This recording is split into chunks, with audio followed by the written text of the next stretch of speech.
histórias graves, já fui lá e provei também. Eu fui e voltei, porém respeitei quem é quem. Liga!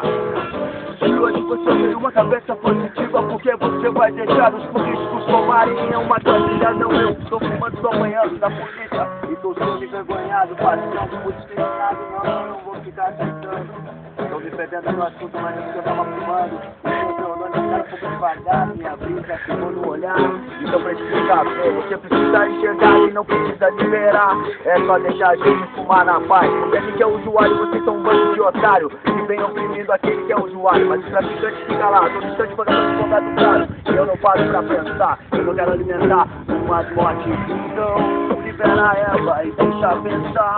Puxa bem, passa e quero ver fumaça. Não quero fazer uma apologia, mas eu não tô aqui pra virar. Legueste, milícia, polícia, velho. Nego quem tá fumando, porém sabe mesmo também. Políticos fazem o tráfico aqui no Brasil, não vai acabar. O tráfico de fuzil, de cocaína, não de maconha, porque eles estão sem vergonha. Eles te botam a culpa.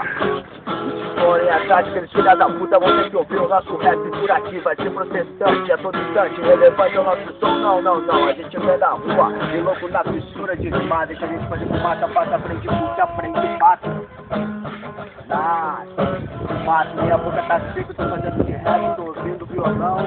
O louco aqui, Glauber, meu irmão, sangue bom, campo bom, Fabião, na gravação, então, percussão, tribunal de rua, proteção, então, vai, aqui não tem ladrão, é tudo irmão, aqui é tudo família, precisa virando quadrilha pra enfrentar o nosso próprio mesmo sistema, você tem um novo endereço, é tribunal de rua na cena, por isso não se rua, sem esquema nenhum. Mano, fazendo um zum.